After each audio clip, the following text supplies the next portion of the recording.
So I'm going to go right into our guest speaker tonight. Our guest speaker is Delpha Very.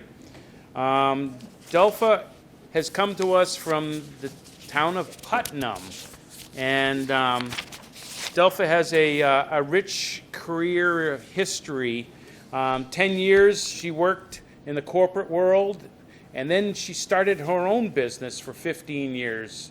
Delpha then became the first selectman of Woodstock, Connecticut, so right across the border, and is currently the Economic and Community Development and Redevelopment Agency Director for the town of Putnam. Personally, Denise and I had Delpha here back in 2009 and I can't remember the name of the group, Future of Southbridge. So we had a local group called Future of Southbridge, and we're trying to get development going here in town, and we brought Delpha in some 13 years ago. So it's interesting we're getting her back because I think Southbridge is now ready for that redevelopment.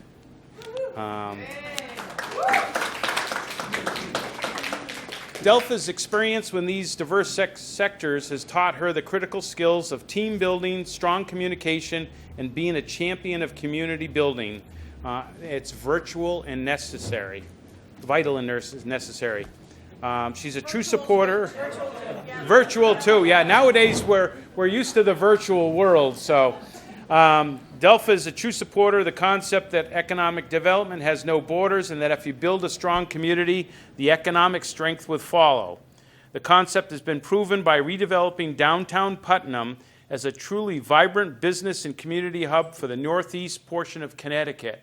When you talk to anybody about going to Connecticut, it's Putnam that everybody's talking about. Her involvement, both past and present, has been a board member of the Northeast District Department of Health, the Thompson Numerical Empowerment Group, the Eastern Regional Tourism Board, Connecticut Economic Development Association, and the Quinebaug Valley Community College Foundation. Delpha is also a proud recipient of the Connecticut Main Street Center Founders Award, the ACS Susan Larimer Volunteer Award, and is a Rotary Paul Harris Award recipient. At this point, I'd like to bring Delpha up and talk to us about redevelopment in Southbridge. So, thank you all for reaching out and inviting me yet again. It seems like I've been invited to speak to a lot of different places, planners convention, tourism conventions, and I think it's just because I love my job. I truly, truly love my job. And I will be 70 my next birthday, so I really need to think about retirement, but I just can't do it. I just cannot do it yet. So my bio had a little bit about my past career. And I truly believe that being in the public service sector, owning your own business. I don't know if you ever heard of Stogie Hollow. Yeah. Back in Woodstock Valley, we started that, my business partner and I, in 1986. We sold it in 2001. At our heyday, we had 30 employees in that little 1836 Cape Cod house. And we knew when it was time to sell. We probably should have gotten out about 2 years earlier than that. But bringing that skill set, and then from there getting into public service, Board of Education, selectmen, that kind of thing. The skill sets of team building and partnerships are critical to any success. So I had received a grant in Woodstock, so I was invited by Putnam to be a part-time grants writer. 10 hours a week. I said, oh, this is great, I can do that. Well, my predecessor left for a job in Arkansas, and I had only been there about a year and a half, and they asked me if I would apply for the job. So I did. And, you know, one of the things that I learned early on, when I came into Putnam, they hired me to revitalize downtown. Putnam at that time had been kind of the antiques mecca, every store became an antique district. You had a building that had 40,000 square feet of antiques, and every little shop and storefront became an antique supporter of that. Then eBay came along, Craigslist came along, and people just started buying online. We had empty storefronts within 3 years. So they said, we need to do something about this. So critical learning, several years later, is we can't put all of our eggs in one basket. Southbridge is doing a phenomenal job of not putting their eggs in one basket. You have businesses, you have support industry, you have service industry, you have restaurants, you have, and I was just, driving up here, and I've seen Main Street in Putnam, I'm going to do that more than once tonight. In Southbridge, I've seen it morph over time. And I think at one time, Southbridge even had that title of one of the best main streets in the United States. So that is something. Yeah, well, they only gave labels years ago. Yeah. So I think that if we all look at everything changes. Downtowns change, businesses change, and with COVID, we are in a whole new front. And I'll talk about that a little bit later. But we had, Putnam Economic Development Commission never had a mission statement. So the first thing we did was we designed a mission statement. So I have a commission that I report to the mayor and the town administrator, and the commission kind of tells me what to do sometimes. So the Putnam Economic and Community Development Commission supports and encourages the commercial, industrial, agricultural, community, and civic well-being of Putnam by supporting existing enterprises, attracting desirable and appropriate development, while fostering a strong local economy and better quality of life for our neighborhoods. That kind of wraps up what my job is and what we do, because I can bring in businesses, I can help sustain businesses, and in today's market, it's more important to go out and look for helping our existing businesses and see what supports them more than trying to bring in new businesses. And we need to support entrepreneurship. It's really big in the nation right now. And a couple, just to get off track, and I'll do that a lot, so just bear with me. But we had a calling for a gentleman who had been in HR for years, who was a friend of mine. We brought together a group of young people we called millennials. Come to find out, they don't like to be called millennials. So that was another story. So we got them together, served them food, bought them beer, and we just had a forum of young people. Tell us what we need to know about rebuilding our community. Because my age, I'm in a whole different world. I'm an empty nester. I have 5 grandchildren. And tell me how I need to redesign housing in my community, office space, community service. Tell me what we need to do for what your generation needs. Because I may have different ideas about, and I can see a lot of faces here, I may have a lot of different ideas about the work ethic compared to the Gen Z that's coming up now, the 18-year-olds and 20-year-olds. But they are our economic development. They are our businesses. They're going to be who's the one fitting into the bricks and mortar and that kind of thing. They may not even be in bricks and mortar because that's not what they like. So what they're looking for is all of you business owners. You know how we have our union contracts say we have so many vacation days, sick days, bereavement days, that kind of thing. They say, I have a best friend who's more of my family than my family is. Don't tell me I can't go to their funeral, take a day off. Just give me a lump sum of days off, and I get to either go to the beach or whatever I want to do, or go to a funeral. That's up to me. They want that flexibility. But, so this was 2 years ago. COVID came on.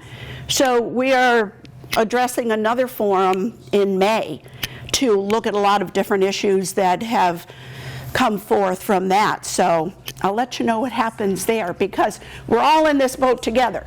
And it's going to change how we think of business, employment, hiring, firing, and that kind of thing. So I'm totally off track. Sorry about that. So one of the important things, am I talking loud enough? Can you hear me? Okay, guess I should have checked that. So one of the important things in coming into Putnam was making sure that we had an infrastructure that could support what we wanted to do. I met with Gabe years and years ago, I think when I first started my job, and that was 11 years ago. And you know, hearing that he was, you know, working with the cannery and things like that, just exchanging ideas was so inspirational and that kind of thing. So infrastructure was critically important to me. So having a grants writer background and that kind of thing, we had started a river trail. We needed to extend that river trail. On that river trail, I'm on a conference call from Seattle, Washington with my Health Quest hat on, and we heard about in Seattle, Washington, that they have a story walk along some of their trails. And I'm saying, we can do that on our river trail. We just take children's books, they start at one end, copy a page, put them in little kiosks all the way down, you know, staple them to a stick. My husband's doing the sticks, and a child starts at one end, goes to the other end, and they're reading a storybook, they're getting fresh air, and they have the gift of literacy. All in, without even realizing it, it costs nothing. We got the schools to donate the books. They have the literacy experts. I don't know what kids like to read and that kind of thing, or what's best for them to read. So from there, we built the farmers market. Farmers market, we got 3 different grants for that. It was an administrative nightmare, you know, to like silo all of who gave us what money and what we were building with that, but it didn't cost the town anything. So now it's a pavilion. I don't know if any of you have ever seen it. It's a pavilion, and we use that for COVID testing. We use it for birthday parties. We use it for Veterans Day food giveaways, so we use it for everything. We started a community garden. Mill redevelopment, I am passionate about old mills, passionate. Took 10 years to do the environmental cleanup, and finally Cargill Falls Mill, which is right in the center of our town, is 83 residential properties and 36,000 square foot of retail. So the state is telling us that, well, you have to have 80% market rate and you need 20% affordable housing. So we knew we are a distressed community. Did I mention that? We are a distressed community, meaning that our per capita income is lower than the state and the nation. We are a poor community. And I'm going to keep telling you that throughout the night. So the state said, you need 20% affordable housing. So and we need better housing in Putnam. So what do? We fill up the market rate housing in 3 months. It took us another 9 months to fill the affordable housing. Totally blew us away, you know? So you never know what's coming. So we had an industrial park that was built in 1986. We had a few lots that were challenging lots, so we had to sell those. We did that. We built the technology park. The technology park, there were only 3 town-owned pieces of that. Our first tenant was our new regional YMCA, was our first tenant in there. The rest of the 180 acres is privately owned. So we are working with them, you know, to work on infrastructure, that kind of thing, when the time is right. Now it's just a gravel operation. I don't know if you've heard, you folks have a trail system that goes behind the cannery, right? And I don't know where the trailhead is, where it starts or stops. We're working on it. Excellent. Because I will tell you, from every tourism board that I am on and things like that, especially since COVID, trail systems are the new economic development. Tried and true. It is on everything that you can possibly hear. So Denise had just asked me to mention quickly that for those of you who don't know, we are in the midst of applying for an Economic Development Administration, ARPA funded. We don't know yet whether we've got the match from the state to be able to go forward with the application, but we're doing our best to try to develop the trail. We all see the potential economic development in it. And then we've got hubs like the cultural hub of the optical museum over at the cannery. The cannery's got a vision to redevelop themselves. It goes right through the swath of downtown where we see a lot of blighted property, right? That would clean that up immediately. So I think this is a really good direction. Let's all hope for the best. The state of Connecticut has invested extremely heavily through their Department of Environmental and Energy and Environmental Protection. They have invested a lot of money in the airline trail now. Pomfret just got its headway into Putnam. Putnam, we're connecting it to the river trail, and we're trying to hit the Thompson connection now. And there is a spur of that that's going into Massachusetts. One of the challenges with the Putnam spur is that a lot of the perfect property is trying to get an easement from the railroad, which is going to be difficult at best. Yes, we have trying to make headrows, but throughout the nation we see trail systems, economic development. You have bike shops cropping up, ice cream shops, restaurants cropping up, and that kind of thing. It's an amazing, amazing thing. And did I mention to you that Putnam is a distressed community? Yes. So one of the biggest assets that Putnam has, and I truly, truly believe this, is the Putnam Business Association. They are truly our partners. Partners in crime, partners in fun, that kind of thing. And my belief is, if it isn't fun, don't bother doing it. So truly, truly. So the Business Association partners with the town municipal government through our highway department, public works department, our recreation department, and that kind of thing. So for you to have strong advocacy with your municipality, and I don't know if you have that or not, but it's powerful. We partner with our fraternal organizations, with our nonprofits. So what this has really done for our success is it separates the dreamers from the doers. And when you see our farmers market on the first Thursday of every month with our mayor, with our Elks Club, all passing out boxes and putting them in their car of veterans who drive through, it's a sight to behold.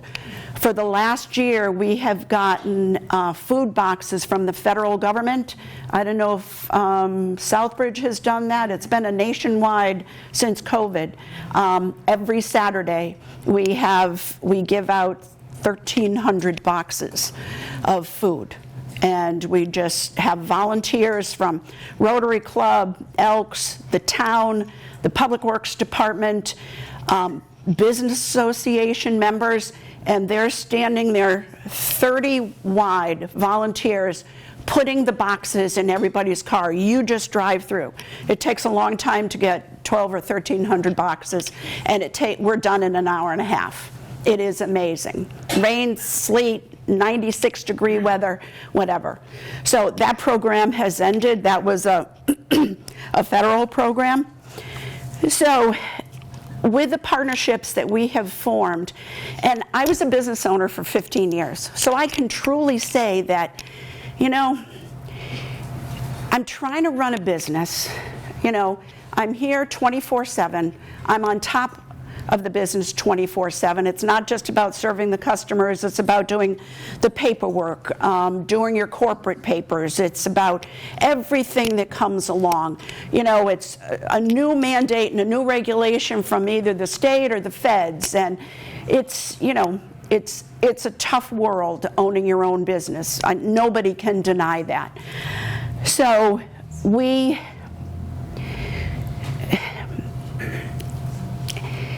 just said that if the Putnam Business Association didn't look at another business as a competition, they looked at it as another hand lifting us up. Success breeds success. It's not about competition, because if my business fails for some reason and the next business fails for whatever reason, people are going to stop coming to your community because it's just downtrodden. So we have learned that competition is out of the picture. It's really about forging a partnership. So how can we be successful? So what do? We have events. Again, back to fun. Cheers. But we also take care of the people in the community by the examples that I've given. Fire and Ice. Did anybody go to Fire and Ice this past weekend? That was great. It was crazy.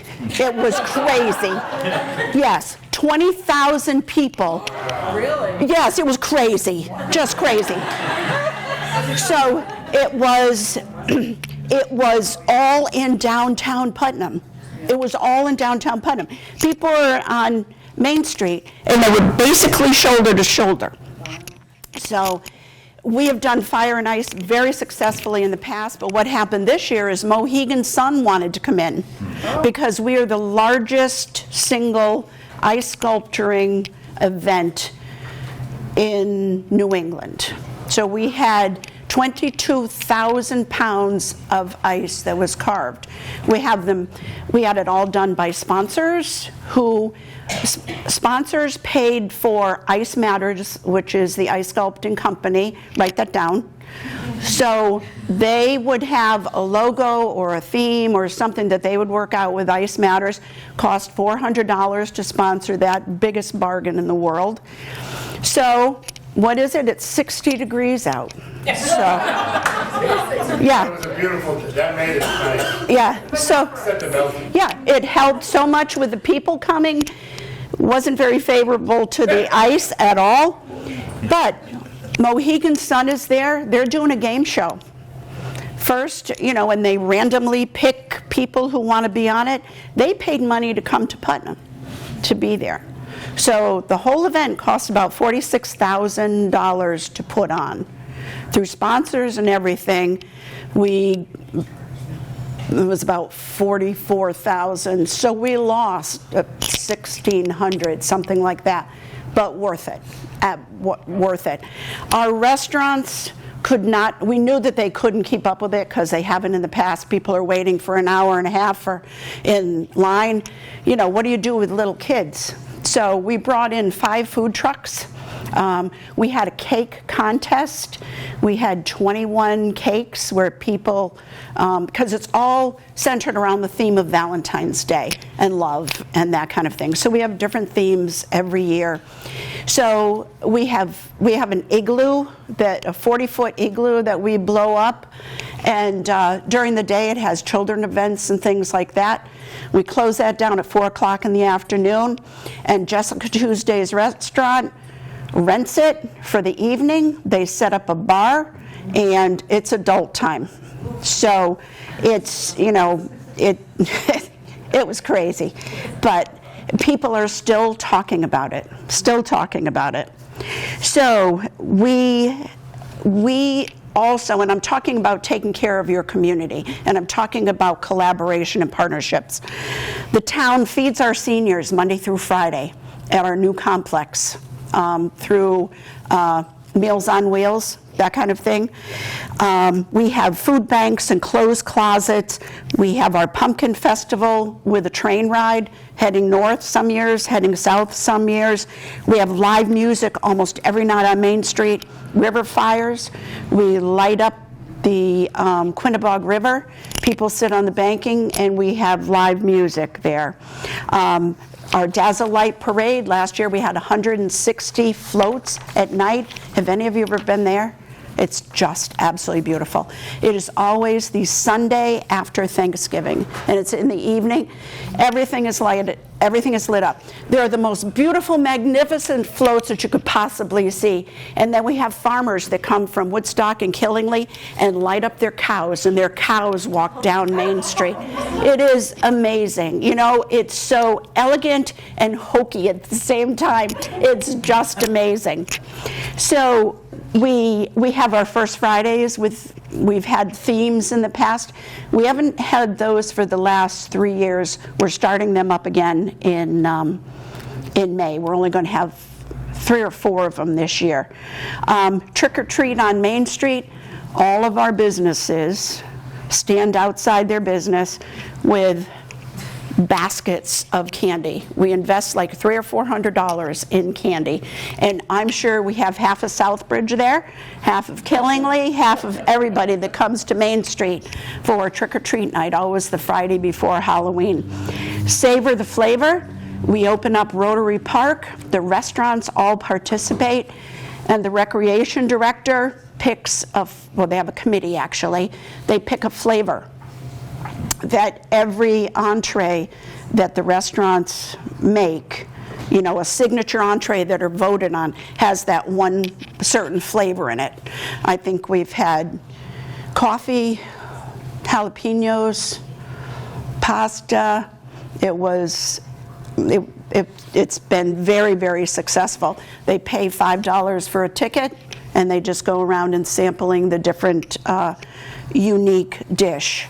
Concerts on our bandstand, Main Street Car Cruise, which is hugely popular, and burnouts.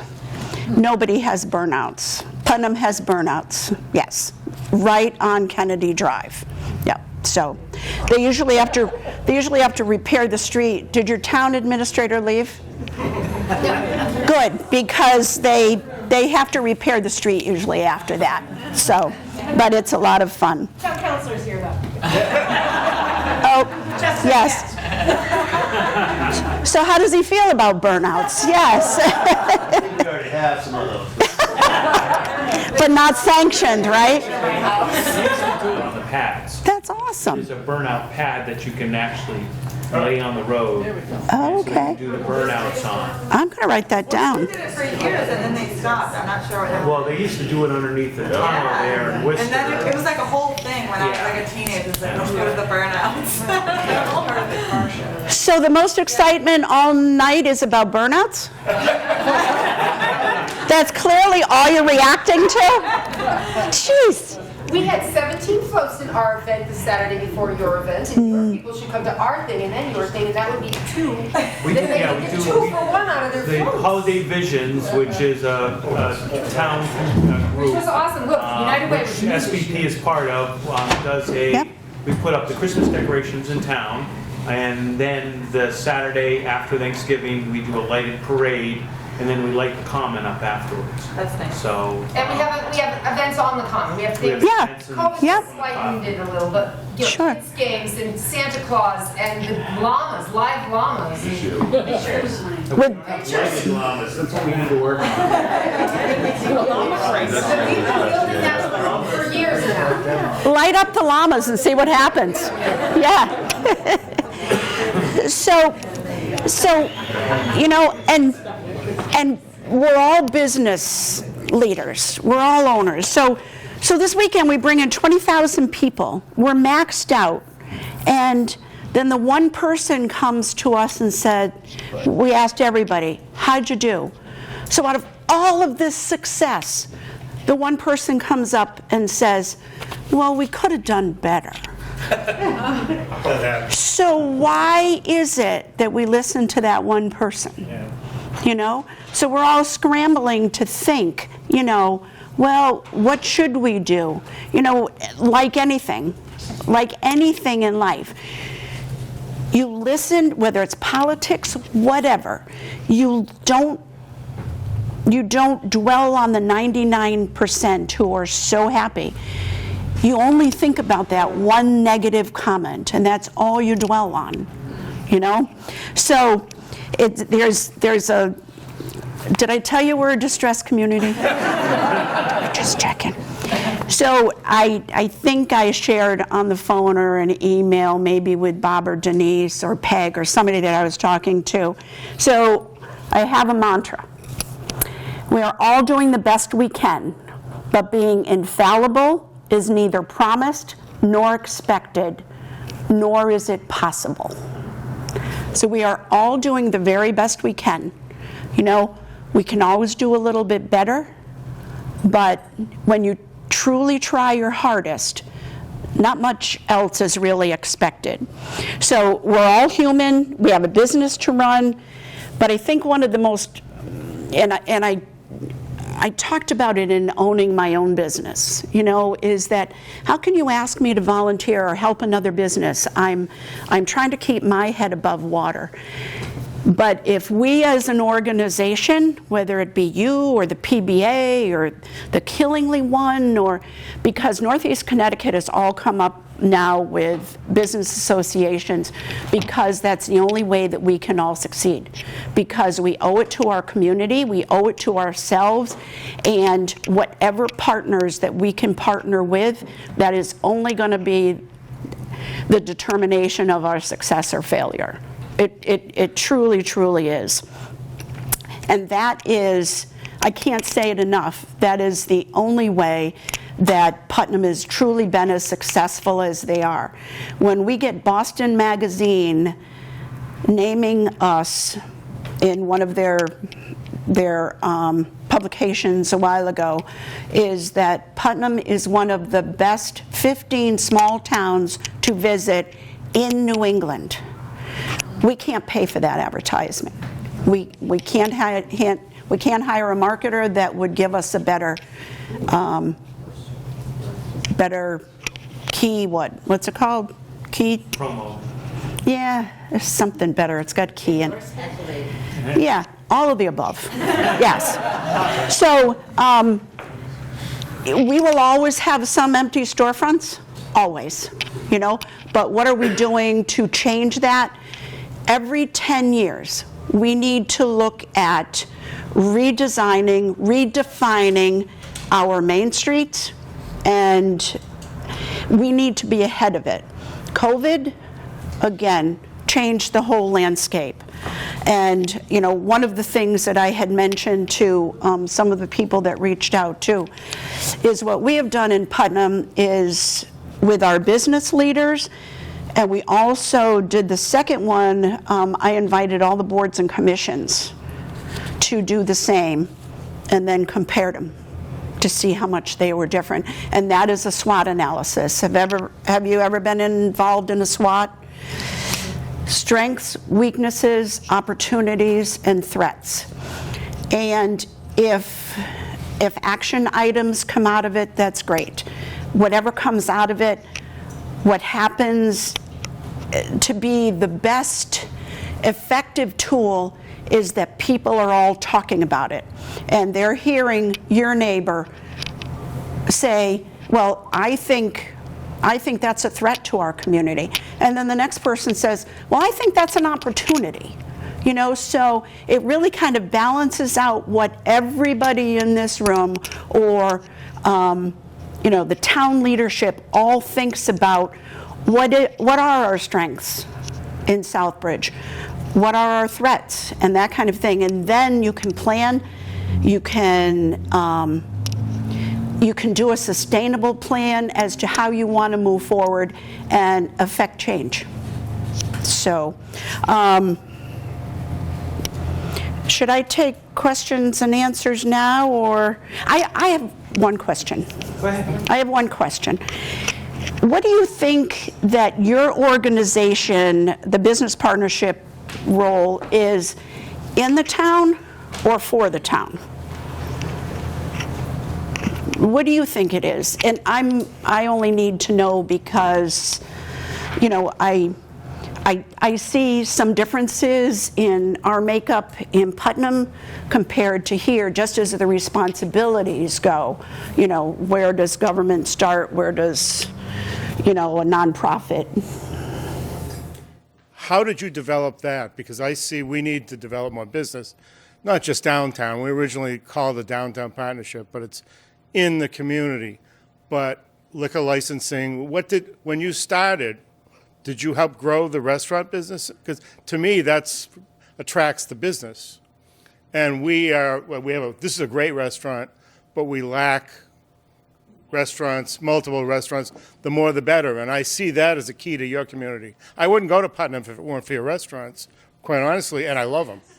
No, and your events, but it's not the business, it's the restaurants that bring me. Well, you can tell I like to eat. It's funny that you mention that, because our mayor, and I've been here 11 years and I've been through 4 mayors. So I just, oh my God, what's this one going to come in and what's he going to want, and you know, that kind of thing. Because sometimes, depending on their strength, you have to change focus, or you have to convince them that, you know, you may only be here 2 years. We can't take 5 years to try and change to what you want. That's why the partnerships are so important. But to your point, our mayor is a little bit concerned that maybe we shouldn't be just known as a restaurant destination. So when you dine, and there could be an event or maybe not. So, and I've heard this from other people too, is, well, where do you go after you eat? You know, you could go to the Bradley Theater and see a show if that's your thing. But I hear a lot of people want retail shops. I want to go in a little boutique. I want to go to a coffee shop and have dessert. So that's the supporting. We have 2 coffee shops now in Putnam. So after you eat, you may want to walk a little off of that fettuccine Alfredo, so let's go over and get cheesecake. Yeah. I mean, just saying, that's my life, you know. So, you know, we do want to give them something else other than restaurants. We don't want them to get in their car and go home, you know, or that kind of thing. That's why it's important to have live music. So, you know, and that kind of thing. But that has been a concern. Are we just known as a restaurant mecca? And then I'm on the tourism board, and we had a 4-hour retreat this morning talking about, and the facilitator said to us, and we had, I think, 20 people on the Zoom, and she said to us, tell us how long you've been in Connecticut and what do you like to do for tourism. I would say out of those 20 people, 16 of them were foodies. And they go to destinations where they hear about a good restaurant or good martini in my case, but you know, that kind of thing. So foodies is a big thing. It is.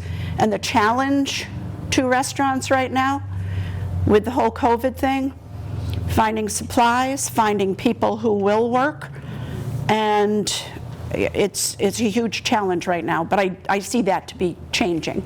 So Southbridge has been challenged with lack of liquor licenses for a long time. At least that people would say they would not come, you know, they can't open a restaurant because there's not enough liquor licenses. They're privately held. Nobody wants to get rid of them. So Councilor Adams maybe could say something to that. Well, thank you, Denise.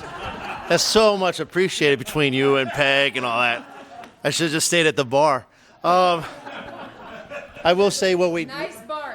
A beautiful bar. But I would say this to the group is, right now we have 2. So that's a good thing that's open.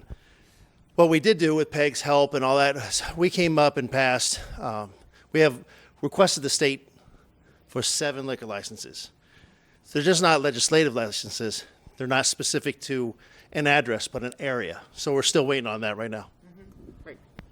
I hear from the state rep that things are moving along, so hopefully we'll get them. So I did reach out to them the other day, and they're waiting on the 3rd reading and then go through legal counsel as well to make sure everything's good for the town. Thank you. 7 additional? 7 additional.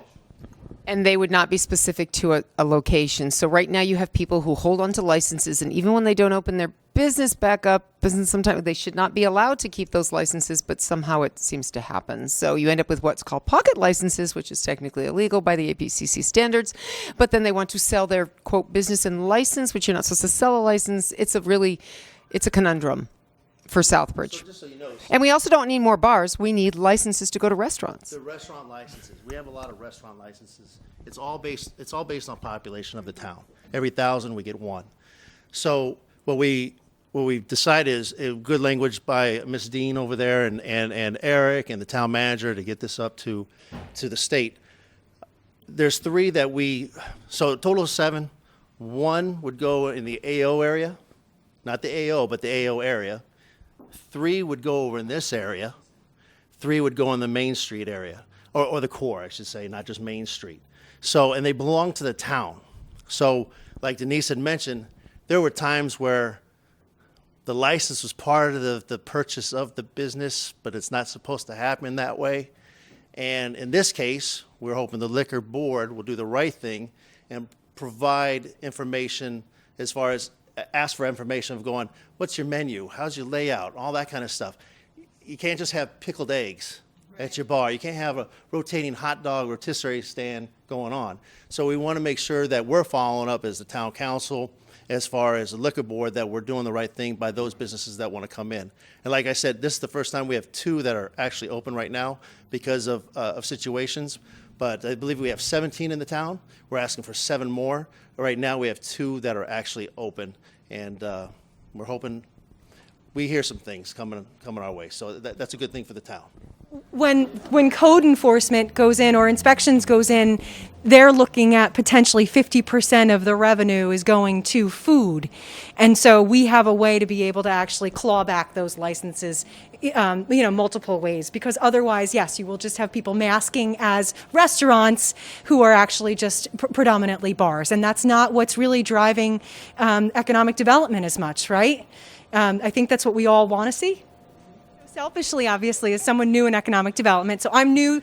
I came in sort of similar. This sounds like I came in to do some grant work for the town and have been given this opportunity to do economic development. The director left. They didn't fill the position. They put me in at a little bit of a lower position. I'm having the best time of my life. I love Southbridge, and so now I just feel like if we can all just get our momentum moving in the same direction, everything's going to be, so hopefully not far behind Putnam. How are you marketing? And is it inside the town or is it outside the town? For instance, Johnny sent me a link to who's the AM news person? Winnie. We need a Winnie. Winnie is an FM station now.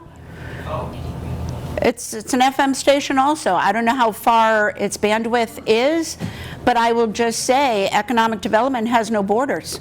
You can advertise across the border. I watch it online too, so. Absolutely. Good job. Yeah. How is Putnam itself advertising? How is it marketing? Is it through the redevelopment agency or is it through the town government? Is it something that happens outside of both? For all of our events, Yes. it's paid shared pay for our recreation department assists in putting on a lot of these events. So their budget, the recreation budget, covers a lot of the advertising and things like that. We do a lot on social media, but I think that I just found out about the Southbridge Guide. I went online today and read it. Is it a new one somebody mentioned? Yeah, it's right there. Is the calendar filled in? It's not filled in online. On the website, yes. Yeah, the website is that's one of the things that we need to fix. Okay, yeah. We're in between people now. That's fine. We just went through it in Putnam. We had to put a new website because it was. For the last year, somebody's been running it, and the last 3 or 4 months they've disappeared on us. So Yep. We need to kind of get back up. So at this point, Southbridge Business Partnership, our main function we do is the Autumn Fest. It's in September. We've had three of them so far. Yeah, COVID stopped in the middle. We had one this past fall in September. Probably about 5,000 people attended based on our counts. We had about 500 people an hour coming through, so we had about 5,000 people over the day. It was a great event. The people that we had were doing crafters and then SPP members on the common selling goods and food, and then again musical. We had two music acts on stage. We advertise. Is it the association, businesses, or is town doing their own social media?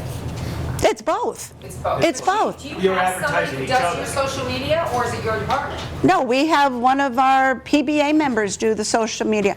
Well, we have our own website. PBA has its own website called Discover Putnam.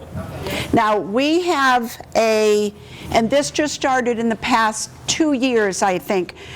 The PBA pays for a part-time coordinator who does the social media, putting things on the state's tourism district for events, that kind of thing. Doing the conversations between, between businesses. Our PBA has different committees. We have a marketing committee, a legal committee, a bylaws committee, a beautification committee. I chair the beautification committee, so I get to go out and weed with a bunch of people. Some of our parks and stuff like that. And then what we do is I get businesses to adopt the small gardens and things like that. And then we put up a little plaque for them, nurtured by such and such. The town's done that. Everybody, yeah. And Mike's trying to sort of provide it, so that would be great. Yeah. Sure. So the PBA does that together. I work for the town, but I chair it for the PBA. That's the collaboration that needs to happen for us. That's what works for us. And Quick question with regards to the subcommittee, with the committees, who does the brunt of the work for all those events? Is it all those subcommittees? no, we have a fire and ice committee. We have the Dazzle-Light Parade is run by a Dazzle-Light committee, which has our recreation director put on it. So basically, each event has got its own committee. The big events, absolutely. Pumpkin Fest has its own committee, and then they reach out to the town and say Willie, our rec director, he'll go get the barricades from the Public Works Department and get the trash cans from the town and that kind of thing. We can't run events without the town, and we can't run events without the PBA. How involved are your members? What I see is the board is carrying a brunt of the work for a lot of the events, and I don't know how involved the rest, or how much opportunity they know is even there for getting involved. How do you sort of recruit the rest of your members into all of that subcommittee work? So this table's got to be burning themselves out pretty quickly. I didn't say that. I mean, they're all... No, I can... We looked at that. That's a good one, yeah. We looked better 5 years ago. Yes. So, yeah, as soon as, and I will tell you, after big events like Fire and Ice or the Pumpkin Fest, something like that, our committee members are burned out, but they run it because it's so much fun during it. We are so proud when everybody is coming to the community and saying, this is so awesome, when are you going to do it again? But you cannot burn out just a small group of people. And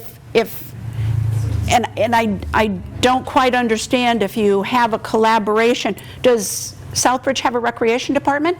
Okay. That's it, the whole department. Okay. Full-time job besides. Okay. No. Oh. This is my sole. This is my sole job, but it is only a part-time position. Okay. So, so that's a discussion with the town as to if they want to put some of this in their annual budget as a line item. We have the recreation department gets so much money. And now it's a Parks and Recreation department. So they're also mowing out there, they're shoveling sidewalks, they're doing all that. But when we need them for the PBA events, they're on board 100%. They're not planning it. Now, some of the events are just totally PBA. Fire and Ice is, no. Fire and Ice in town are really, that's a collaborative, purely collaborative effort. The Trick or Treat on Main Street is the Recreation Department and WINY. They started it years and years ago. Concert, it's on the bandstand, totally Recreation Department. Who does the fireworks? Recreation Department does the fireworks. Yep, and they get sponsors from banks, Wheelabrator, those kind of things.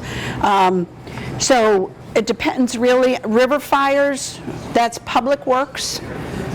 You know, because they're out there at night putting the wood on the fires and then, you know, as they're burning and stuff like that. So it's really a collaboration between all three entities. How often are you as a group, as the Putnam Association meetings? How, what? How often are they meeting? Can you ask? The PBA. How often is the PBA? Once a month. Once a month. Second Wednesday of every month. We meet 8:30 in the morning. Yep. And we have 150 members maybe. 150 members. Yep. And we have approximately 80 at all of our meetings. Yep.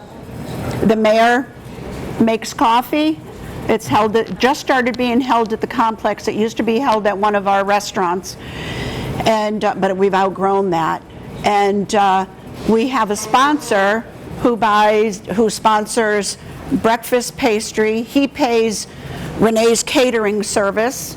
So one business pays for them, that another business makes them.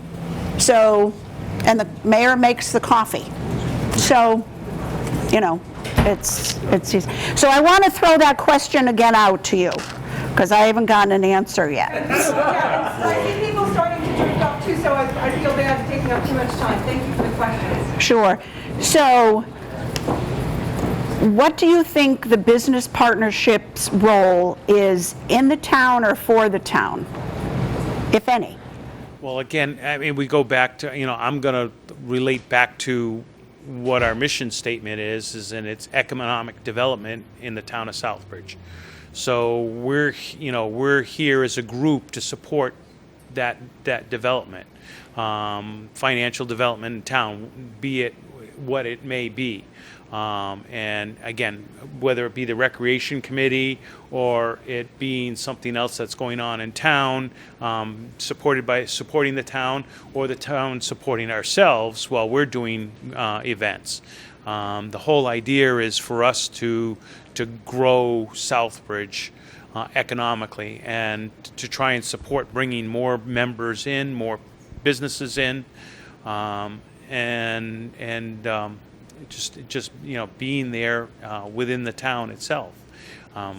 So I'm just playing devil's advocate, because this is a little bit different than the Putnam situation is. So is this association responsible for bringing new businesses in, or just to support what's here? Her original intentions were to revive the downtown partnership.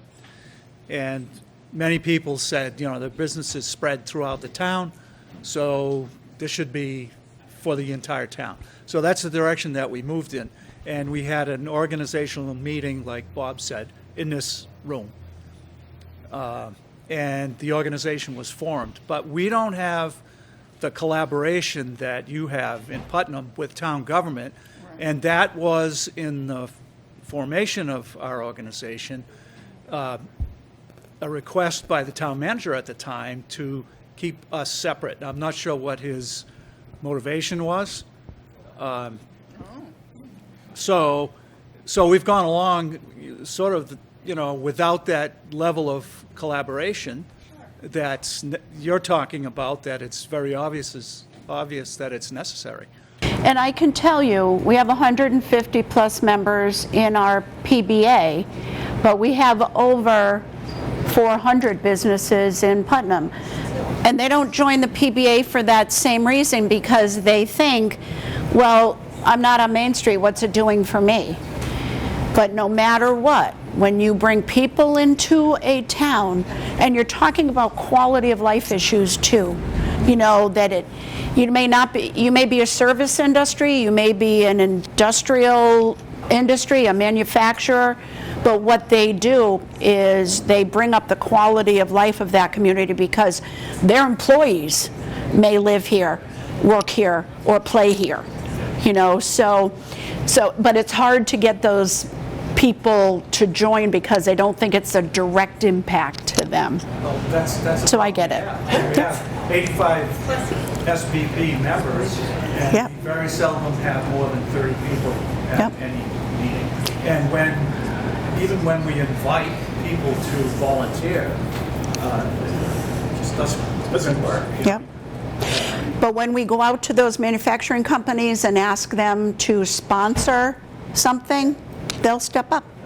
They will step up. So, Gabe. It's wonderful to hear you again. Wait, hold on, wait for the mic. I can hear them if everybody else can. Oh, sorry. We, as our small businesses, getting involved again in the downtown partnership and things like that. But over the last 15 years, I've found it very, very difficult to get any headway with the town. I see changes, but it was an uphill battle here. It was stifling, actually. Still arm in arm, though, right? However, and that's what I say. I think Peg is doing a wonderful job. She's a light in the community. A light in the town hall. A light in the town hall. Great. I've also found that the council, please forgive me, councillor, had little interest in what was going on in the town. You know, you're the only person here. The town manager came, he went, left. Obviously he's busy, but you know, for years you'd come to something and the council wouldn't be involved. Let's hope all that is in the past and that we can move on. That we can move on and make this the town that it is. It's a beautiful town. It's you know, the eye of the Commonwealth, and it is. It's the centre of the community. But everybody has to try and you know, put their shoulder to the wheel. Anyway.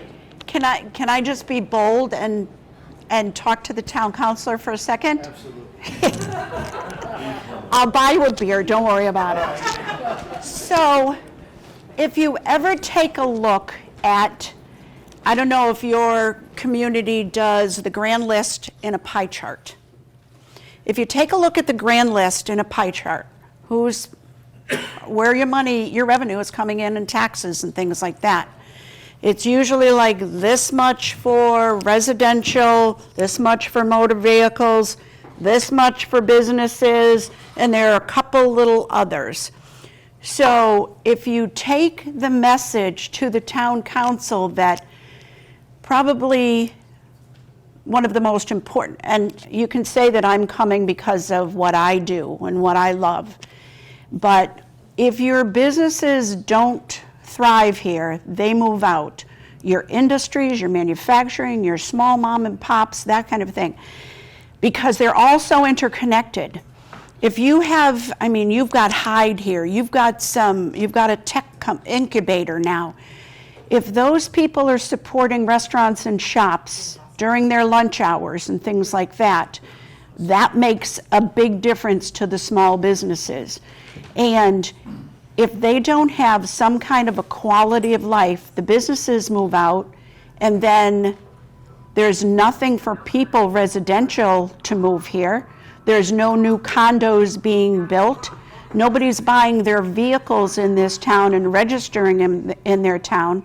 So they're literally moving on, and your town becomes, you know, you'll see tumbleweeds rolling down the street.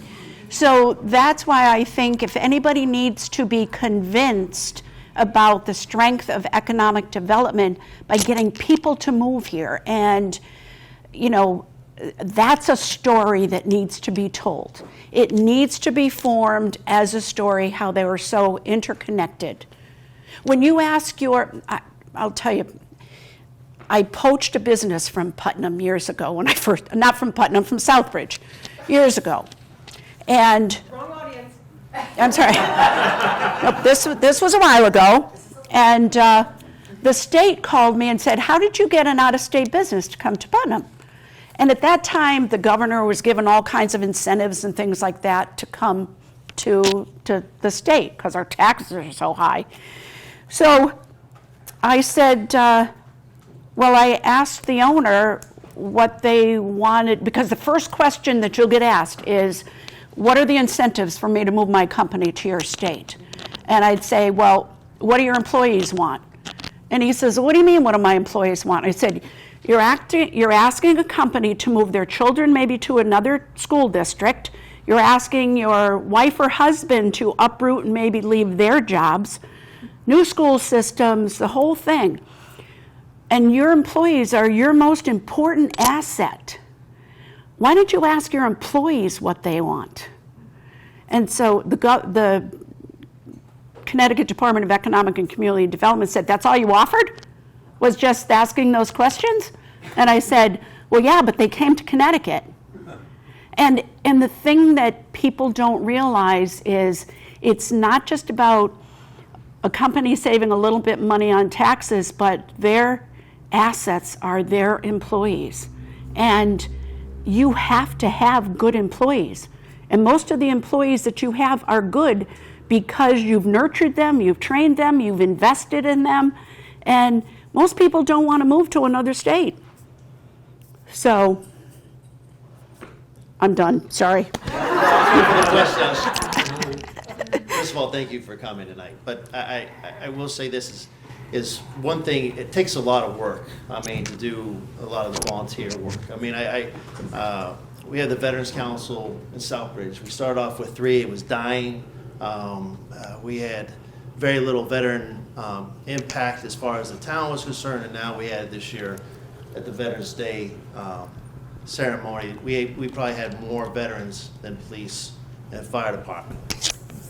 Last few years before that, you had a lot of the fire and the police who were marching in the parade. But that was consistency. We changed a lot of things. We changed our bylaws. We realized you couldn't survive. And the Veterans Council actually receives money from the town of Southbridge to maintain the flags. And how did we do that? We changed things up. Besides the bylaws, we went out and bought solar panels for the flag poles and put flags on them, and they go up 24/7. And I think one of the biggest things was a lot of energy had to be spent, but not die out. I think the same thing happens here. Ms. Dean has done a tremendous job. It's unreal on the work she's done, and it's always busy. When I took over as the chair of the P&D, we had one meeting maybe every 3 months, 2 months. Now we have them sometimes twice a month because so many things are happening in this town. And it's a great thing to have that problem. Sure. So I think the town, the council, the staff have to be more invested into the businesses that are here. I would go out, I do a lot of work for a couple businesses. I shouldn't say work, because I don't get paid for anything. I volunteer my time to advertise for them or have communication with them to educate them. I would do that for any business in this town. That's my responsibility as a council member. And hopefully the next generation continues that path down as we build our community. And we do see a light at the tunnel. I think there's a lot of great changes that are happening in this town. And but we can't economically say, okay, we got marijuana here, and that's it. That's great. That's great. But, what else? Marijuana comes with labs, research and development, cultivation, retail, medical. So it brings a lot of things here, but we also have to say, what else can we bring in? Licenses, asking for 7 new liquor licenses. And so we have to diversify our economic portfolio here in this town, and we have to be supportive of local community businesses that don't really, sometimes in a way, don't trust the municipality to support them. And I hear it all the time, but I think we've turned that curve, and I think it's helped out quite a bit with this. I would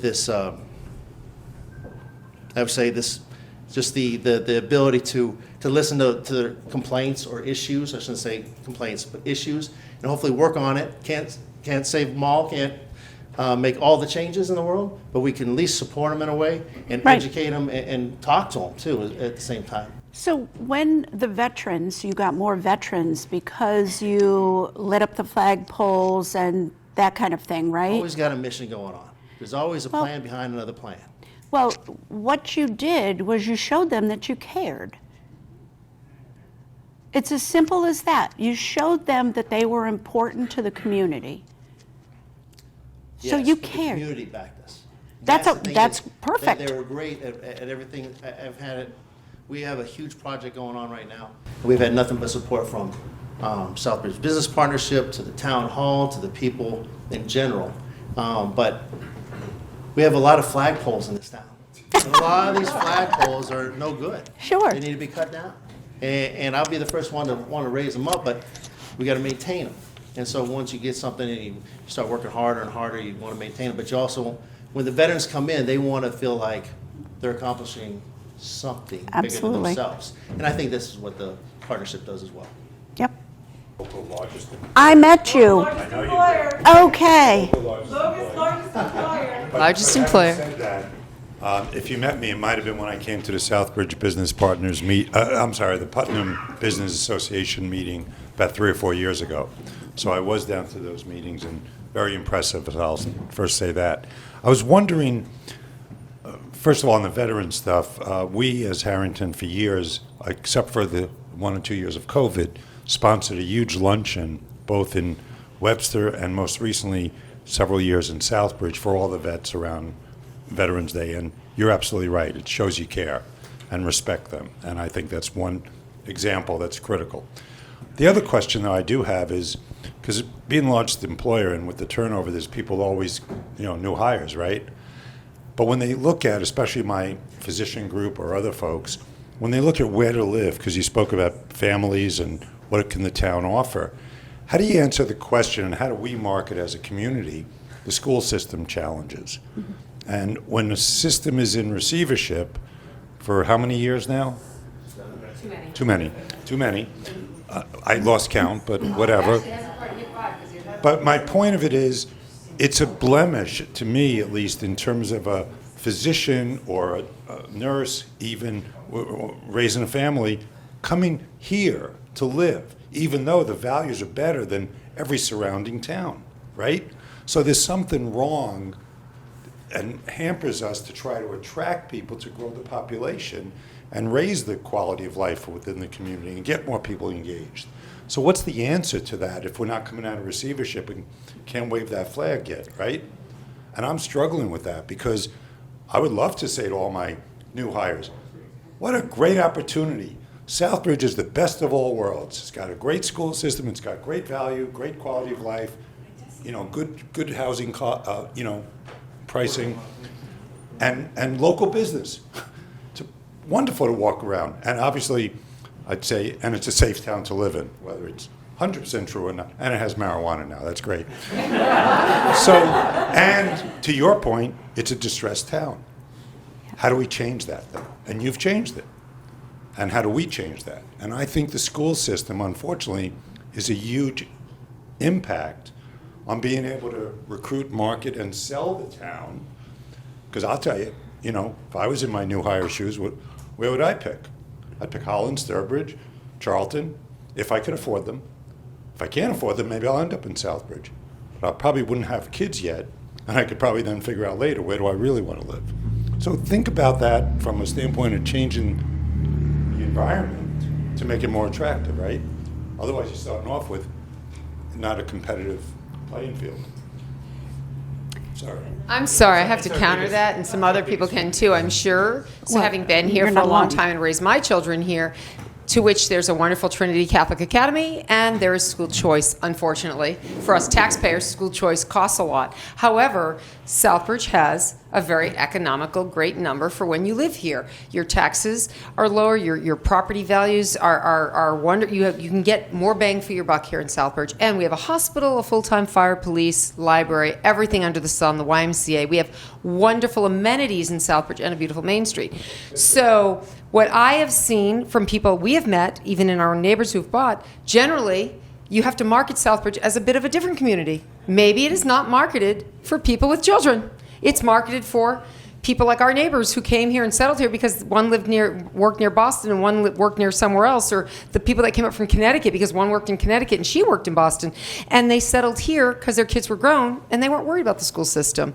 And maybe we are a mature destination.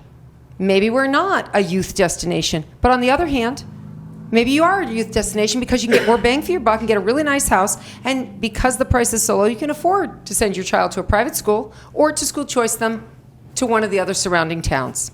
So don't count Southbridge out when it comes to why you should settle in Southbridge.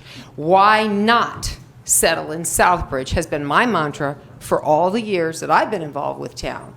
So what we need to do is get those businesses on Main Street and everywhere else so that people have something to do between the hospital and the wonderful cancer center and Quinsigamond College and everything else that we have right here in this community. But what this topic and many of the other topics that we're talking about are for a SWOT exercise. Yes, that's exactly what you need. And it's an exercise that you invite the hospital, the school system, the boards, the council, other businesses, your ethnic population. You're not going to get them all. You're not going to get them all. But I remember one of the last scenarios that I came when I was a speaker over at the conference center, that it was a different town manager. It was a different economic development director, and it had much more of a negative feel that night amongst the business people, because they felt that the ethnic population, the businesses, just weren't being a part. So somebody that I talked to said that, and I'm not throwing anybody under the bus, but it was just something that I observed was, when you had one of your evenings with music and things like that, you had an ethnic band or a cultural different, that kind of thing. Who hired them? Don't anybody raise their hand.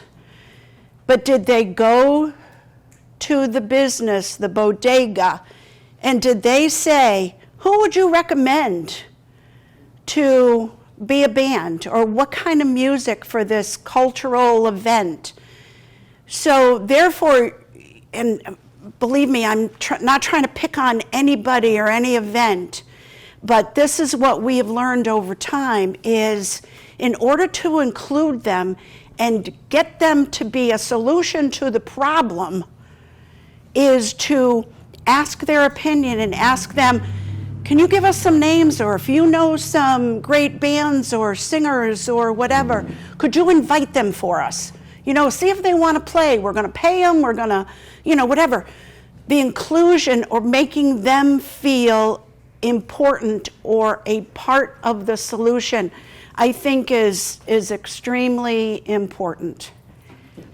Thank you, Delpha. I was going to say to Councillor Adams, myself too, is he engaged the veterans.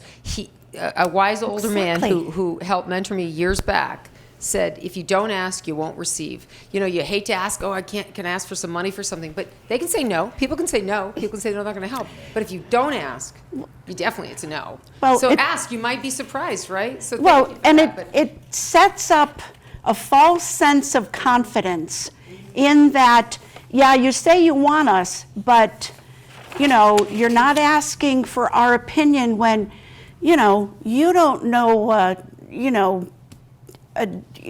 reggae band from I don't know, I'm just making things up at this point, Bob Marley's not coming, that kind of thing. So I think that just the inclusion may change things, but I think that you're all very prime for a SWAT. So I just wanted to speak to something Ed said about the school system, and because I represent the United Way, and our mission is always for the town, for our students, for our residents, and one of our largest programs that we would like to promote is the education, the early childhood education, and we think that that will lead to success and get children more involved in our community. I've seen wonderful kids come through the Southbridge school system, by the way, because I'm also part of Rotary. We have seen great leaders coming out of the Southbridge school system, even while it's been in receivership. However, the United Way of Central Mass, South Central Mass, and North Central Mass just received a $4.5 million grant from DESE, and we will be able to fund some things here in the Southbridge and Webster area that will be helpful to our school systems, and that's what we're working toward to improve our school system is after-school activities, childcare, summer programs, job training. So we're hoping that that's going to improve our school systems in both Webster and in Southbridge. So that just came through last week. We just made that announcement. If I could maybe get the last word, since Bob's going to yank you in a second. Also a pitch I'll make is, as part of our arrangement, we recently merged with UMass Memorial Health, and several members here know this. We have a fund called the Anchor Mission Fund, and it's a network that UMass supported us in the arrangement where we can provide, and we're already started doing it, where we've accepted applications for loans. These are not grants, these are loans, up to $4 million that we could give out if there's a return on that investment to help fix some need in the community. And it could be an existing business, it could be a new business startup, where they can really improve certain conditions, social determinants of health, to really help the community be better off, right? And we're granting one already to the Center of Hope. They want to do an ice cream shop in downtown. There is no ice cream in downtown, but Cindy, we put an application out there and said, who's interested? Cindy came forward and said, you know what? I really think I could pull it off, but I don't have the capital to do it. So we granted her a loan. She could pay it back over the 5 years. It's a very, very low interest, I assure you. No gouging there. And with that, she could really get working with the state for the staff, do something good for people who work there, and do something for the town to make it more attractive. If someone has an entrepreneurial, creative idea, please come see us, because we're open to that. But remember, it's not a grant, because a grant, the only thing about grants, it's a good one-time thing, but what if you need it to support yourself ongoing and money's not there? It doesn't work. But if you get a loan and you could pay it back and get on your feet and sustain the business that's supportive of the community need, then that's a win-win. So we're up for that. We still have a lot of money we can give out, believe me. So call me if you have any ideas. Thank you, Bob. So I want to thank you very much for coming, and we appreciate your effort. Well, I have had a blast, and I will stay for a few minutes. If anybody has any questions, I'll be glad to answer them.